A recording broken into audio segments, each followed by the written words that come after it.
Death was everywhere in 18th century America, for people from all backgrounds. Funerals were frequent. Coffins were almost as common as tea tables in people's parlors. But familiarity did not make death easier. Families mourned their losses just as much as we do today.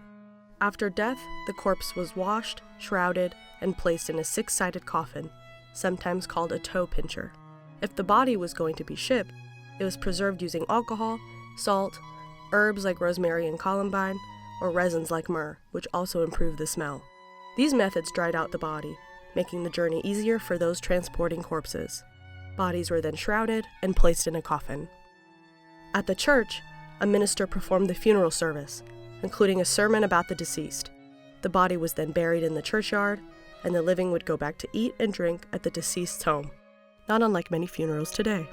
Enslaved people's funerals often differed from white colonists' rituals, but there was no single way that enslaved people mourned and buried loved ones. Enslavers' choices, enslaved families' traditions, geography, and even the law shaped the rituals and activities in Black funerals. In 18th century Virginia, homegoing was the end of the burdens of this life, a chance to go home to Africa, to the ancestors, and to God. Funerals became an opportunity to celebrate lost loved ones. The living rejoiced that the departed were now truly free. Corpse preparation was similar to that of white Virginians, in which they would have been placed in a coffin if one was available. More often than not, though, they would wind up the body in a makeshift shroud. Traditionally, funerals were held at night. The day was for the living, and the night was for the dead.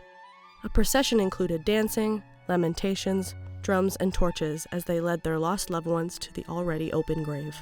As opposed to walking clockwise for rituals of invocation or growth, people following West African traditions would walk counterclockwise at the open grave, reflecting the duality of the universe. During the 18th century, some traditional practices fell away, as much of the enslaved and free Black population embraced Christianity.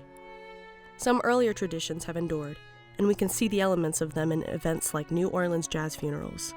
Through the course of the 18th, 19th, and even 20th centuries, legislators tried to restrict Black funerals. But these restrictions have generally failed. Traditions of the past and present live on. 18th century Virginians, Black and white, used funeral rituals brought with them from Europe and Africa to create a unique American way of death.